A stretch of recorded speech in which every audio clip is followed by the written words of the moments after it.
Oh my gosh, I've spent more time talking to AI than I have the Holy Spirit in my quiet time. Listen, there's a way to be a spirit-led believer and still utilize AI to where it is not running your life. Let me share a little lesson that the Lord showed me. What's up, y'all? My name is Kiara and I am doing 100 days of post and listen. I work full-time in ministry. I'm a mom. I have 2 children. I own a marketing agency and consulting firm with my husband, and life is very full, right? So I'm always looking for ways to be effective at what I do. And at the end of the day, I want to be led by the Lord. He is my foundation. He is my all in all. He is the lamp unto my feet, the light into my path, truly. And I don't say that as a cliche. In this age of AI, I just think it's so interesting because when I started this marketing agency, we just didn't have tools that help us be so productive. We had to invest thousands of dollars into coaching. We had to find the right people that could hopefully do some admin work for us, that could be a personal assistant. It was all the things. So AI has shifted the game for me in so many ways, not only in business, but even the work that I do. And even just like being productive in life as a whole. And I want to share this story time with you all about the other day. It won't be long, but it was a valuable lesson for me. So I have been in a place where I'm working on this project that I'm super excited about, and I just balance a lot. We're about to go back into school, but what I love about the summer times is that I don't have to get up as early. Well, really, I still get up around the same time, but I don't have to condense my morning routine in order to try to get the kids out earlier than I would have to be at work, right? So I have been loving the summertime and having just more flexibility in my schedule to breathe, to spend a little bit more time with the Lord, and I absolutely love it. So, I'm adjusting to getting back to school. However, the other day I was having my quiet time with the Lord, and in this season, one thing that I have to protect is my quiet time, because when a lot of things are happening, oftentimes the first thing to go may not be for you, but for me, I'll condense my quiet time. I will start doing other things instead of just being still before the Lord. I'm always gonna pray and read the word devotional in some capacity. However, sometimes just like being still enough just to hear, I don't always prioritize that, because I'm like, hey God, let me tell you what I need to say so you can hear this prayer, answer it how you see fit, and then we're gonna keep it moving. Long story short, I was inspired in my quiet time and I wanted to make the most of my day. So I started planning out my day, what I should do for the week, all these different things. Y'all know I put on a timer because I can get carried away. I want to spend at least 2 hours in the presence of God, but that will require me to wake up at 2:30. I ain't even gonna hold you. I'm not there yet, huh? I'm not one of those seasoned church mothers just yet.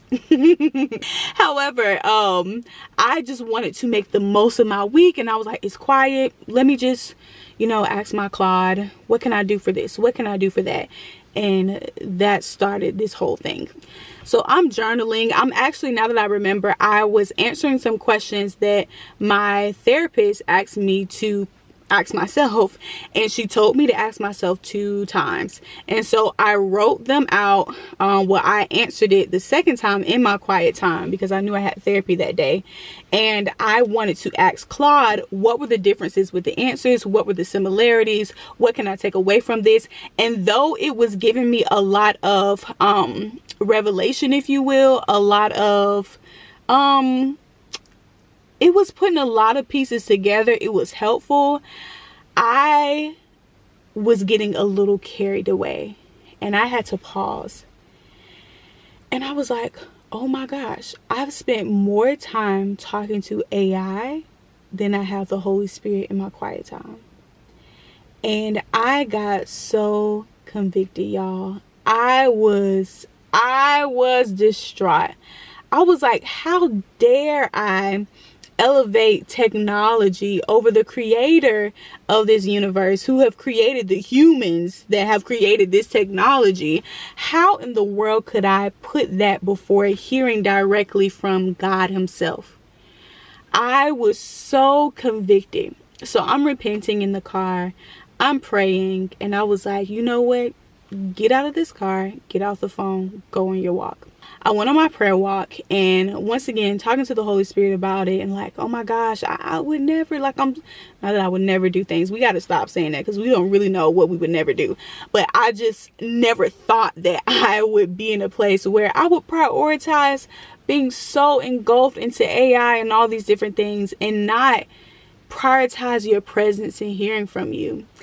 And this is what Holy Spirit did, because the devil is an accuser of the brethren. So he wants you to wallow in the guilt of the decision that you made, when you are literally one sentence away from being forgiven, slate being clean, accessing God's new mercies, all the different things. This is what the Holy Spirit gave me.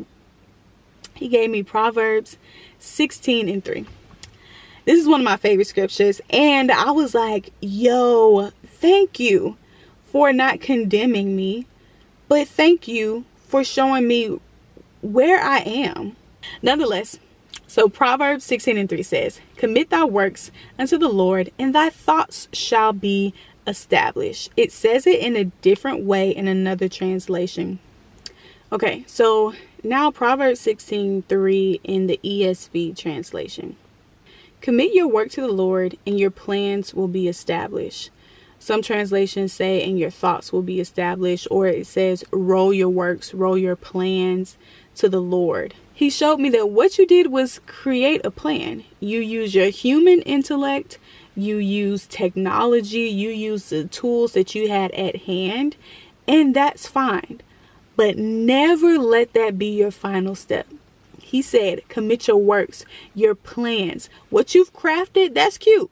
Now bring it to me so I can establish your thoughts in it. Your plan wasn't erroneous, but it was incomplete. So it's important that in this day and age of utilizing AI, but also being a spirit-led believer, that we can craft our plans, right? We can craft out what we think we should make with our own wisdom, but there is a godly wisdom that's higher than man's wisdom, and that's what we want. So we can draft it all out. Nothing wrong with that.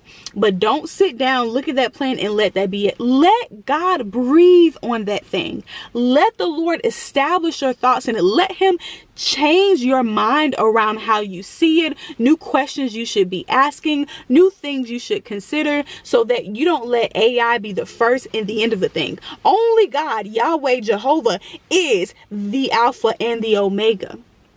So the whole idea of even going to AI, first go to God.